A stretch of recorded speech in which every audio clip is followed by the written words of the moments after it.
Hey guys, Justin Williams here, Dirt Time Adventures, and today we're going to go over how to make a bow drill kit out of cedar.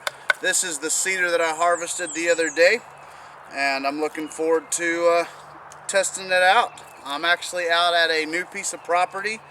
I've not done a whole lot of scouting on it. I've hunted out here before, but I'm going to be doing some scouting on it when I get back from Sigma 3 in June.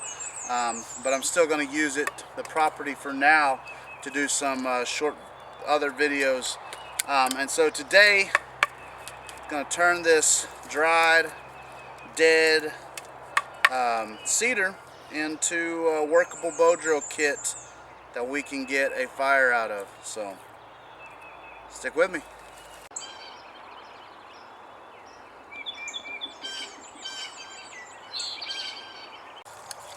So the first thing I got to do is determine which of these materials from this cedar are most viable options for me. This one here I could probably make a couple kits out of, and so I think I'm going to try to save that for later. Here's a good solid piece that's not real knotty, but kind of worried about the resin content of it. It's from a little bit different section of the tree. These two here were taken from the top. I definitely think I could get a spindle out of this one, and maybe an earth board out of this one, a heart board. So these may be the ones I go with. I'm just worried about all the branches coming off of this one. So we'll work on them and see what we come up with. So yeah, I think it'd be a big fat stubby, but I think we could get one out of that. May narrow it down some. I like my spindles to be about 12 to 14 inches. Now I know that's a lot longer than most people will tell you, but I like them because I'm a bigger guy and it doesn't require me to hunch over as much. But that just what works for me.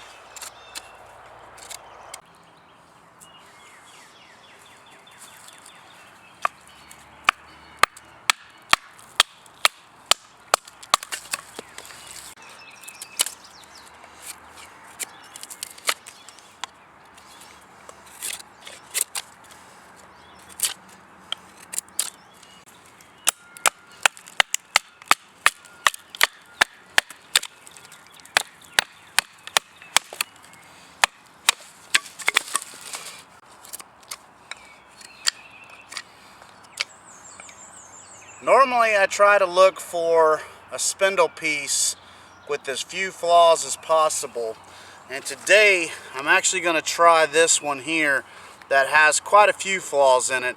I've had a knot here that's kind of busted out on me, some knots up here, and the reason I want to use this piece compared to a perfect piece is because oftentimes in the woods there is no such thing as a perfect piece, a perfect spindle. You have to work with what you got, and you make the best of it. And so that's really what I want to picture here, is if I can get on here and show you a perfectly rounded and straight spindle, then that's nothing. Anybody can start a bow drill kit if it's been perfectly, you know, tillered down and spindled. You might as well just get you a dowel rod and practice with something like that if that's the case. So looking for something as straight as possible, and then just like I said, you're just wanting to round it off the best you can.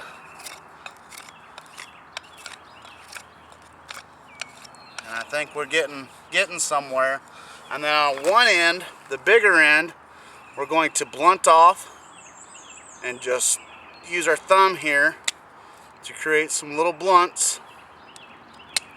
And the way we do that is in the angle here.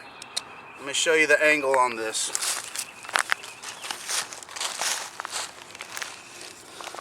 See if we can catch this here. So I'm coming, you know, not quite as steep as down here, because that's going to make it pointier. I'm coming shallower, higher up on it, and just kind of using my thumb to help create that blunt tipped. And you're wanting this to be centered on the center of your of the spindle there. So try to get that centered off. All right, on the other end is the pointy end, and you start farther back here, taking it to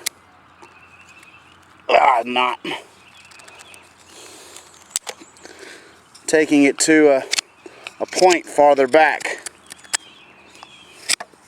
And you start trying to narrow that down to a point. And so we'll have to work around these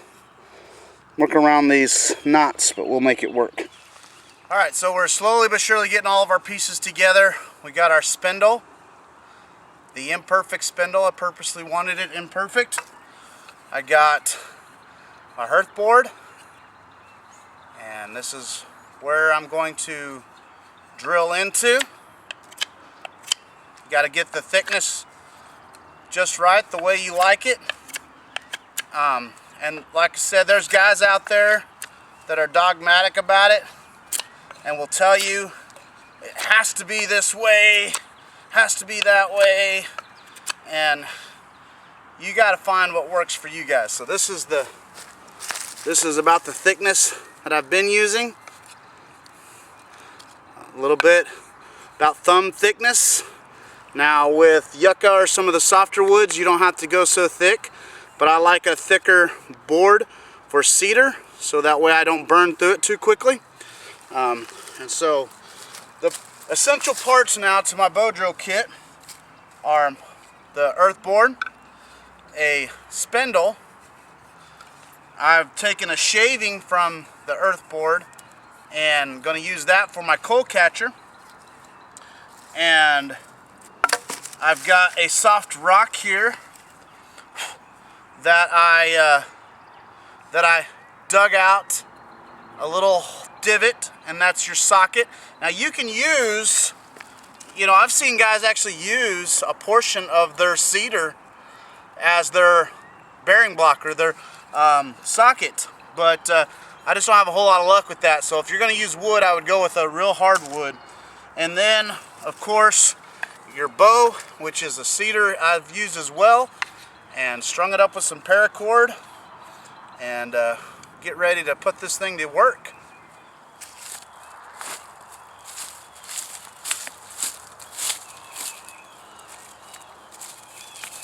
So once I get all my supplies together, I need to find a level area that's not going to impede me and deter me from this process going as smoothly as possible. And so first thing I need to start off by doing after I've cleared my area is to create a divot. This is just to get me started, and it doesn't have to be much, just enough to get that spindle to mate with it and to get that started. So now we take our spindle, try to get that to mate there. So once we get that started, we're going to begin the initial burn-in process. Here's a little trick that might help you too, especially if your bow isn't real long. Instead of coming under and over to set your spindle, because that puts your spindle on the inside of the bow. Instead of going under, go over and under, and that puts your spindle to the outside, giving you the full range of your bow. So go ahead and try to get this started here. Now the form on this is, I'll try to get you a side angle here in a second. The form is you're wanting to create a box with your legs, a perfect box, and lock your wrist in to your shin and allow your hands to be able to touch the string, to be able to control the string some. And you're wanting nice, smooth, and flat strokes, full lengths of the bow. This initial burn-in, we're not trying to get fire. We're just trying to burn in the hole, so we're not putting a lot of downward pressure.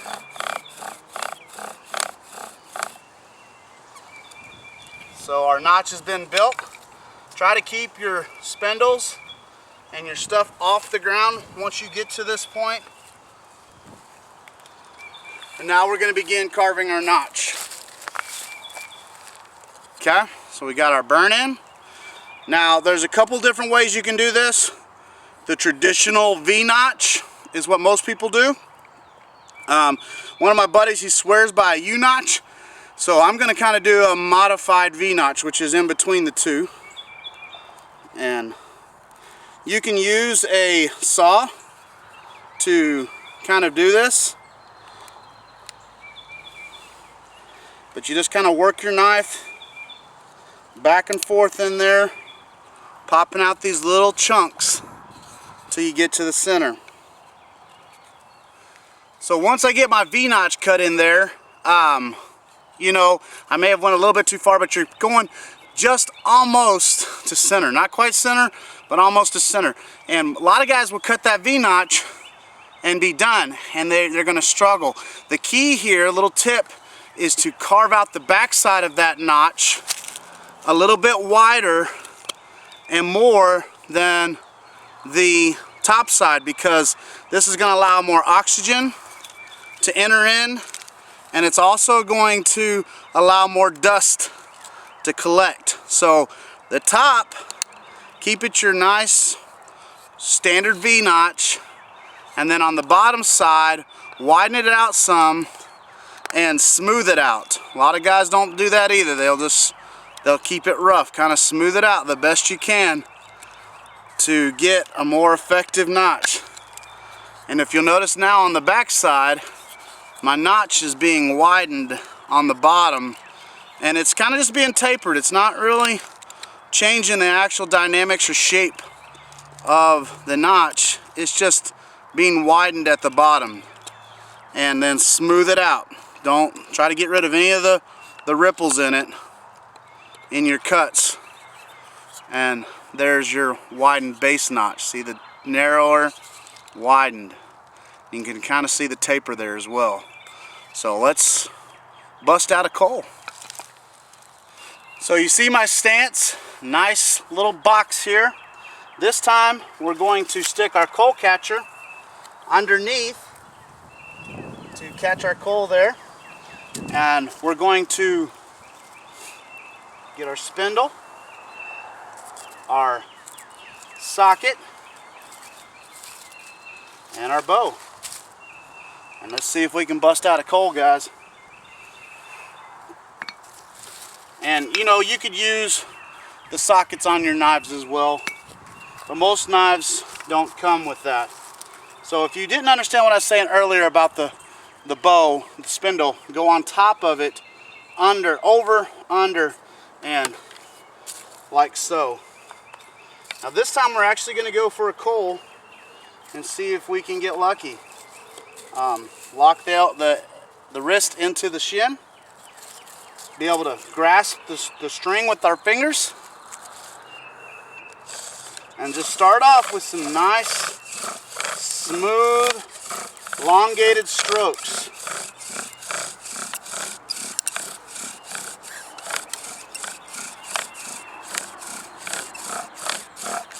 Once you start seeing smoke, you can give it more pressure. A little nervous about my string tension right now, but we're going to give it a shot anyways. Now we're going to apply more speed and more pressure.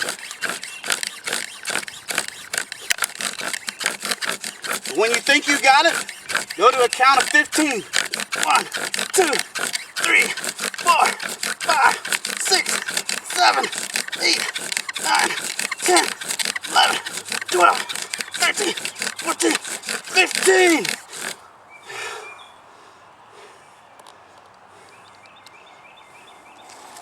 She's still smoking.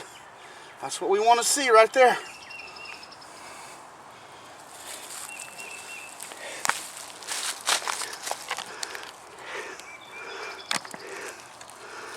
Right there, guys. That's the smoke you want to see. That tells you you got a coal. All right, we're going with a cedar and a grass tinder bundle. I misplaced my other one. Oh, crap. Losing part of my cherry. I think we got plenty here though.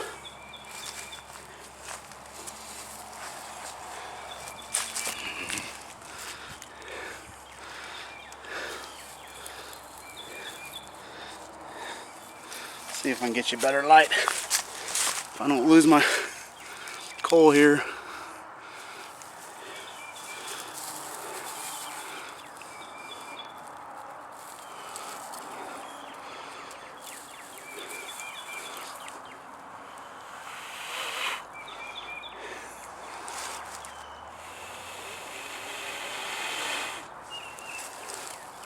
It's a little tinder bundle and it's a little wet.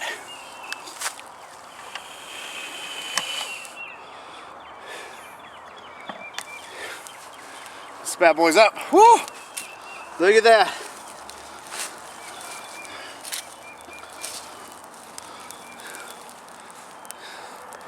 Right there, guys.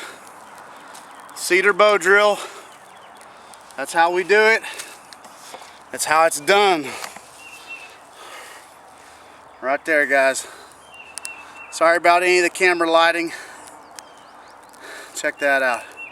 Fire from sticks.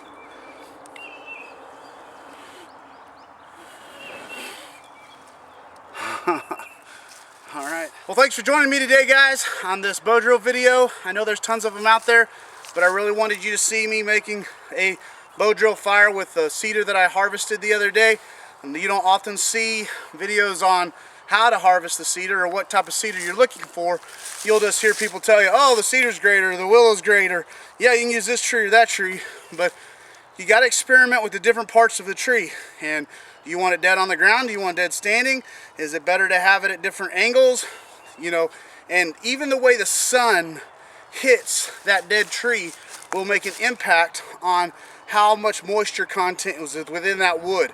And so, guys, practice makes perfect, and that's the only way you're ever going to get this bow drill technique down. And you notice I went with an imperfect spindle. Had knots all over it. It wasn't even that straight. I went with a cedar earth board, and I used a rock for a socket. My string wasn't ideal, perfect tension. I had to move my hand up the bow to tighten my string by hand, and that's why you need to be able to have string control, so you can adjust your hand up and down the bow. That's why I like a longer bow too, because if my string tension is too tight, I can slide my hand down. If the string tension is not tight enough, I can string my hand up. I can apply pressure to the string with downward pressure with my fingers on that string. And so those are some of the things that you're wanting to be able to fine-tune in your bow drill skills, guys. Well, guys, thanks again for tuning in to another episode of Dirt Time Adventures. Please be sure to share and subscribe. And as always, keep it practical, primitive, and prepared. And it's time to go look for some morel mushrooms. It may be too early in the season, but we're going to sure give it a shot.